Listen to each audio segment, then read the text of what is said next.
No more is why it's a very good thing that it's gaining lots of media. It kind of says that nobody's been doing nothing. And I was there as an example where I was there at the Tzikwitsan village, where my family comes from that village as well, and the Elwha people. I was there. I saw what it was like there. When they were digging up and all through there, and I looked at the remains that were there. I saw what was coming up amongst all those remains was a green toxic fluid that was coming up. That was in the ground. Now what happened to this environment? What care and consideration was there about this burial ground? I saw the line of babies, about 18 or 20 of them, where they had the white PVC pipe, and they had the skulls of these babies underneath these PVC pipe, holding it so it wouldn't sag and crack, leak. They saw them, they had to put those skulls in line underneath the pipes. I saw it. I saw the Department of Transportation. I listened to the agreement they said that was made with the tribe to not do any public media releases without their consent. They made an agreement. And what happened, where is the care for the land in that kind of a setting? Where the green toxic, where they had everybody, the state workers were there, and they had gloves and gowns and glasses. When you looked at the tribal members that were there trying to work with them, they didn't have the same training. What happens here with what's going on? The laws. What is this? What's happening here? We got to be responsible for the environment, for the land, for the burial grounds, and the treaty rights does really point out to be respectful of the burial grounds. Well, we see Native American Graves Protection Act, but a lot of what those do is just slow it down so that maybe some of the tribes can get some of their remains out of the way.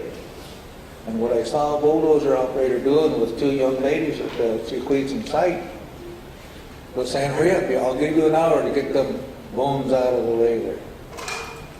And then what it was in that setting that I watched that happen was a man had his arms around the one, they were a couple, and the woman was looking back at her husband. And this guy was yelling, you get them bones out of the way so we can bulldoze and continue pile driving in here and our bulldoze the work we need to do. What happens to that? Where's the treaty right with that? And who's acknowledging that? And that's going on all over it. We look at the environmental issues that we see, when they're supposed to be, the laws say, if it's in an area where there's cultural sensitive areas, they got to get a permit. When I talked to the Department of Archaeology and Historic Preservation, in 1 year, a couple of years ago, they said they got 15 permits they applied for. When there was actually thousands of houses and businesses built.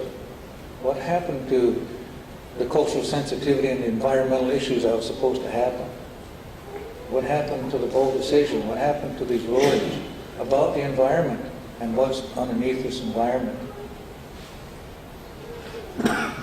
That are they really, where is it institutionalized evil that they could bulldoze and completely just scrape everything, regardless of what's there, to build a business, including ancient sites that have been here? You can look at the data that they've been here thousands of years, even 15,000 years. So that means what? Jesus was here 2013. So some of these tribes have been there that long. That was not considered or protected.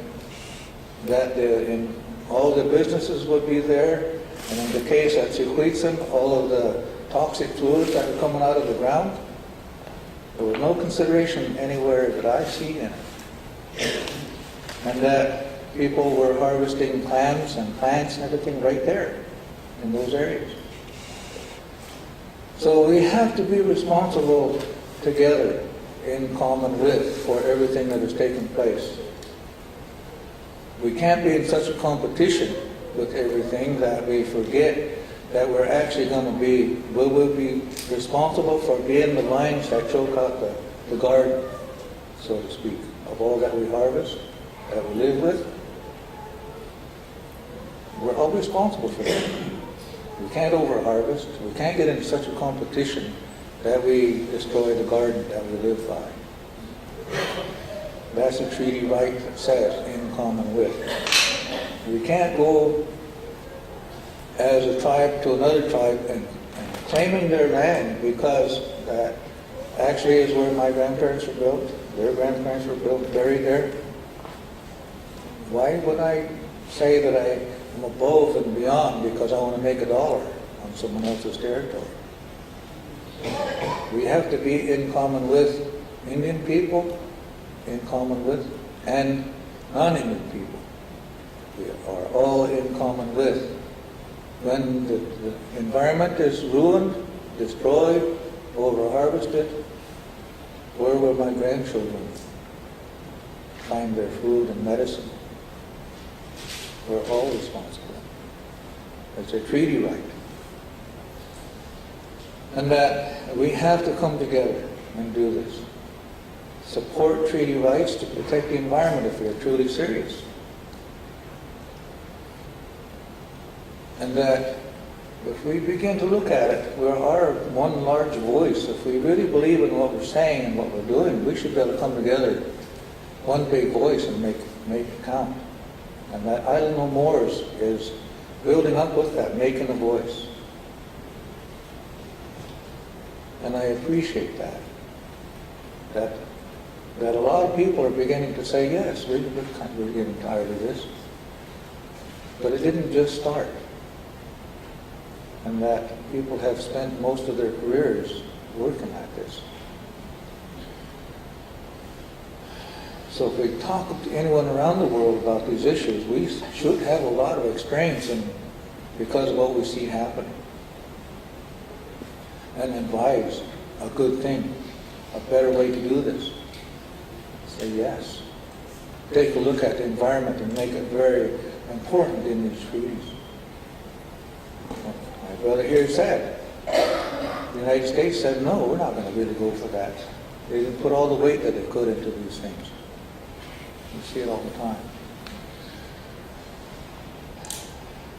That's how I see it.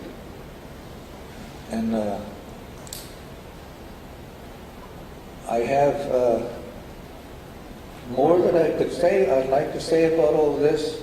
And one of the things about it is I feel privileged, I feel honored to be amongst people that are interested in making a difference and protecting truly what belongs to everyone. And finding out how to make our way, live a life that is respectful to each other. Like the teachings our late uncle said, we are truly a forest with all those trees living amongst each other, not blaming or complaining. We live by example on how to be with each other.